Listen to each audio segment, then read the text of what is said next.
संपूर्ण धरती के एक छत्र सम्राट, उनके अलावा दूसरा कोई सम्राट नहीं था धरती पर। वो उपाधि आपको प्राप्त है। दूसरी बात, जिनको स्वयं श्री कृष्ण ने अपनी गोदी में खिलाया हो, परीक्षित जी, स्वयं श्री कृष्ण जिनको गर्भ में दर्शन देने के लिए गए हों, ऐसे परीक्षित जी, वो उपाधि किसी एक व्यक्ति को प्राप्त होती है। लेकिन गजब की बात यह है कि हम संसार के चक्कर में आके उसका लाभ नहीं उठा पाते। हम 7 दिन केवल लोक व्यवहार में ही बिता देते हैं। कौन सा रिश्तेदार आया, किसको कहां बैठाना है, किसको क्या नाश्ता कराना है, क्या भोजन कराना है, हाँ?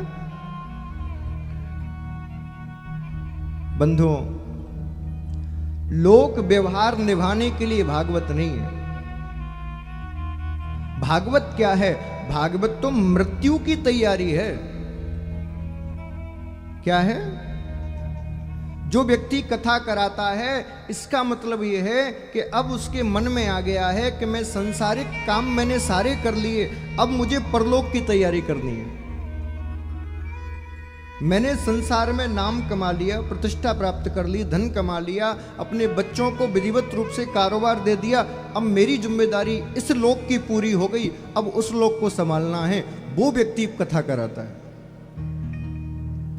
और कथा कराने के बाद यदि इस लोक का मोह आपके मन से ना जाए तो समझ लेना आपने कथा नहीं कराई। इसीलिए पहले दिन ही सुन लीजिए, विशेषकर परीक्षित जी, कथा के बाद घर से, परिवार से, संपत्ति से, रिश्तेदारों से उतना ही नाता हो, दूर के राम राम बस। कोई पूछे तुम कौन हो, तुम्हारे रिश्तेदार कौन हैं, तो कह देना बस भैया हमारा संसार में कोई नहीं है, हम राम जी के राम जी हमारे हैं, बस और कोई नहीं है हमारा।